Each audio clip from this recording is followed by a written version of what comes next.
Movie ఎలా ఉంది అంటే దొమ్మలేమో అదిరిపోయాయి in a good way. Movie అదిరిపోయింది. ఫస్ట్ ల్యాగ్ అండ్ నెగిటివిటీ గురించి మాట్లాడితే క్లైమాక్స్ నా వరకు వీక్గా అనిపించింది. ఎందుకంటే pre climax and interval bang next లెవెల్లో ఉండేసరికి అది తేలిపోయింది.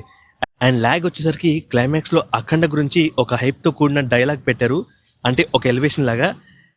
అది సాధ్యమైతే తీసేయండి. ఆల్రెడీ అఖండ ఏంటో తెలుసు, వాళ్ళకి చెప్పకుండా అదంతా చూపిస్తే బాగుండేది.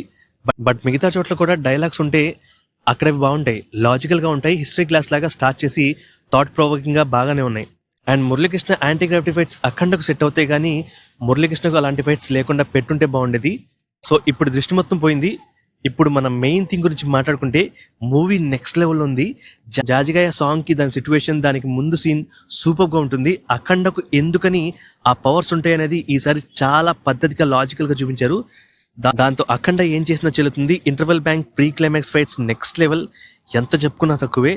నా వరకు మూవీకి సెంటిమెంట్స్తో పిండేసి ఎందుకురా అని అనుకునేలాగా సావదొబ్బుతారనుకున్నా, but very surprisingly emotional scenes పర్ఫెక్ట్గా ఎంత కావాలో అంతే ఉంటాయి, ఓవర్గా ఉండవు. అమ్మ సీన్, అఖండ శివ సీన్ ఒకటి ఉంటుంది, అదైతే పీక్స్.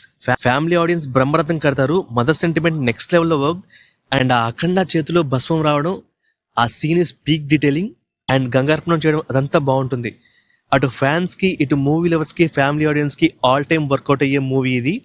కొన్ని చోట్ల క్లాస్, కొన్ని అనవసరమైన సీన్స్ ఉన్నా సరే అదే మూవీ కాదు, వెళ్ళి చూడొచ్చు. నెగిటివ్ మైండ్తో వెళ్తే ఎక్కదు, న్యూట్రల్గా వెళ్ళండి, గట్టిగా ఎక్కుతుంది.